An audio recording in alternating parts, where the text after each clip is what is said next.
வந்திருக்காங்க. 300 பத்தி வந்தா யாரும் மதிக்க மாட்டாங்க. 300 300 300 300 300 300 300 300 300 300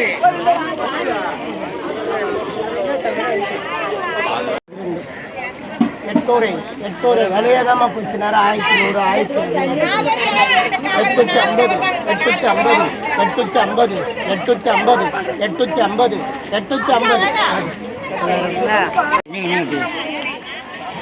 ஏ பரலா பரலா பரலா பரலா 800 800 பரலா 800 850 800 800 800 800 800 800 800 800 850 900 900 900 900 900 900 900 900 900 900 900 குடும்பம் 950.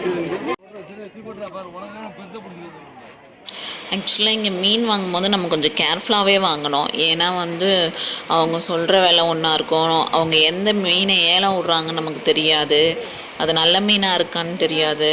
அதெல்லாம் தெரிஞ்சவங்க தான் கொஞ்சம் ஓரளவுக்கு ஏலம் கேட்டு வாங்குவாங்க. ரொம்ப நாள் கொஞ்சம் போய் அங்கே எக்ஸ்பீரியன்ஸ் ஆனவங்க தான்.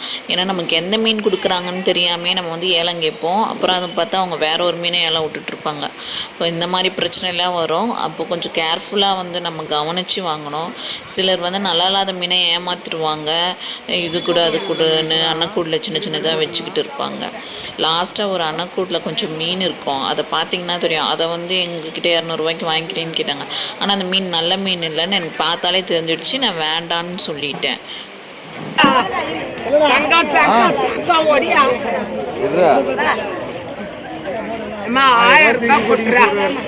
நான் உங்களை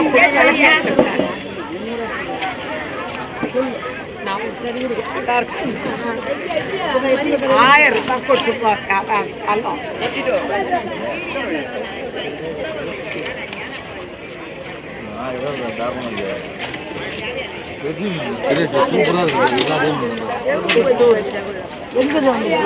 எல்லாரையும் மீன் தான் சிவந்து போச்சு.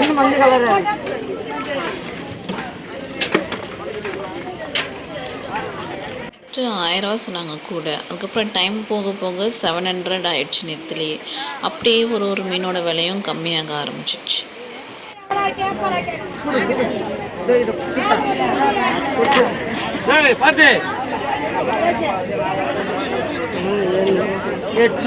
இந்த மீனுங்க எல்லாமே ஃப்ரெஷ்ஷாக நம்ம கண் எதிர போட்லேருந்து எடுத்துகிட்டு வந்து இறக்குற மீன் தான். நமக்கு மீனை பார்த்தாலே தெரிஞ்சிடும் அது நல்ல மீனா, இப்போ பிடிச்ச மீனா எப்படின்னு.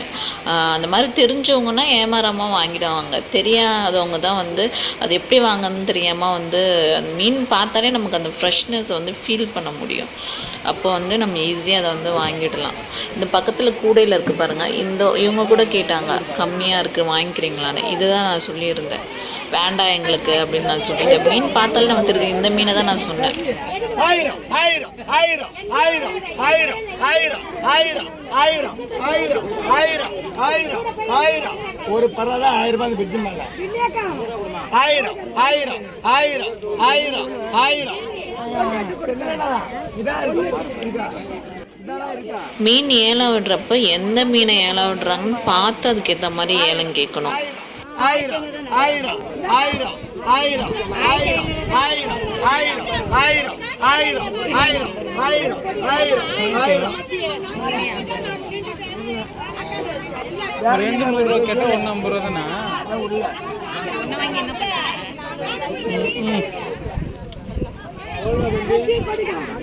1000 1000 50 100 100 1100 1100 மீனை பாருங்க, ஃப்ரெஷ்ஷாக தூண்டில் மீன் எப்படி இருக்கு. இந்த அன்னக்குள்ள இருக்க மீனை பாருங்க, அது எப்படி இருக்கு. அதை பார்த்தாலே நம்ம கண்டுபிடிச்சிடலாம் ஃப்ரெஷ்னஸ் எப்படின்னு.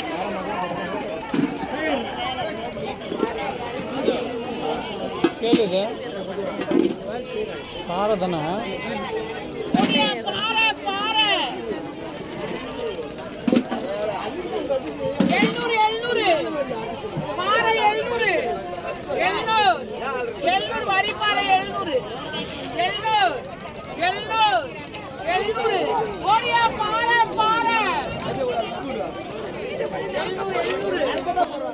இது நானும் ஏலம் கேட்கலான்னு பார்த்தேன். ஏலம் எவ்வளோ போகும்னு தெரியாது.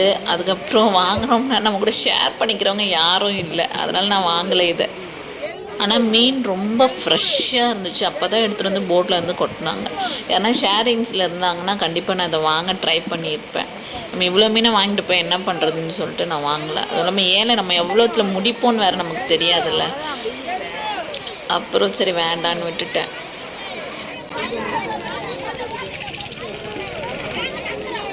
அது ஒரு கூட 1500 போச்சு. அவ்வளோ ரேட் போச்சு மத்தி.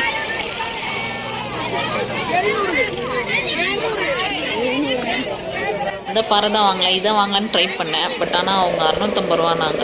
அது ரொம்ப ஒரு மாதிரியா சேனல் நான் வாங்கலை. இந்த போட்டில் இருந்து அந்த மத்தி மீனை இறக்குனாங்க.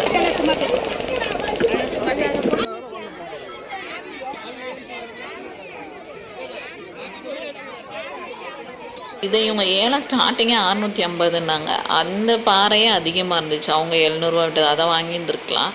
பட் ஆனால் நமக்கு வந்து லக்கு தான் மீன் பொறுத்த வரையும். எவ்வளோ ஏலம் கேட்குறோம், நமக்கு எவ்வளோ முடியுது, அவங்களுக்கு வந்து திருப்தி இருந்தால் தான் நமக்கு கொடுப்பாங்க. இல்லை நம்ம ஏலம் கேட்டாலும் கொடுக்க மாட்டாங்க.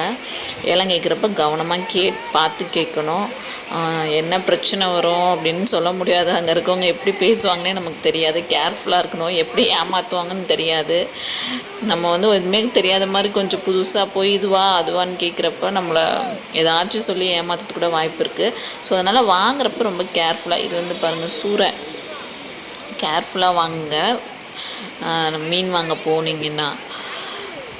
ஓரளவுக்கு வந்து நமக்கு ரீசனபிளாக கிடைக்கும். இங்கே போனோம்னா ஒரு 2-3 பேராக 4-5 பேராக கேங்காக போனோம்னா நமக்கு வந்து நல்ல ஒரு பெனிஃபிட் இருக்கும். நான் தனியாக போகிறதுனால என்னால் வந்து பல்க் குவான்டிட்டியாக வாங்க முடியல. நமக்கு ரேட் கம்மி எங்கே கிடைக்கும்னு ரொம்ப நேரம் காத்திருந்து வெயிட் பண்ணி நமக்கு சின்ன அளவில் கம்மியான ரேட்டாக கிடைக்கிதா அப்படின்னு தான் நான் பார்த்தேன். என்னோட ரொம்ப நேரம் அடையும் நிற்கணும், கால் வலிக்கணும், அந்த பக்கம் இந்த பக்கம் திரியணும். இவ்வளோ பிரச்சனை இருக்குது மீன் வாங்க. நான் போகிறப்ப யாருக்காச்சும் 2-3 பேருக்கு வாங்கிட்டு வந்து கொடுப்பேன். இவ்வளோ காசுன்னு சொல்லுவேன். அதுக்கேற்ற மாதிரி அவங்களும் வாங்கிப்பாங்க. நிறைய வாங்கிட்டு போயிட்டு யாரும் வாங்காமல் ஆகிட்டாங்கன்னா அப்புறம் எனக்கு தான் லாஸ் ஆகிடும். ஸோ அதனால் வந்து நான் நிறைய வாங்க மாட்டேன். எவ்வளோ கம்மியாக கிடைக்குன்னு ரொம்ப நேரம் வெயிட் பண்ணி ரொம்ப நேரம் அவன் வாங்குறதுக்கு நம்ம ஏமாறாகவும் வாங்கணும், நல்ல மீனாகவும் வாங்கணும், நமக்கு ஏற்ற மாதிரி ரீட்டைலில் கிடைக்கணும், ஹோல்சேலாக இல்லாமல். அதனால் வந்து கொஞ்சம் யோசித்து கஷ்டம். ஆனால் இது எல்லா வேலையும் கஷ்டன்ற மாதிரி இதுவும் கொஞ்சம் கஷ்டம்தான். நான் என்ன மீன் வாங்கினேன் நெக்ஸ்ட் வீடியோவில் சொல்கிறேன்.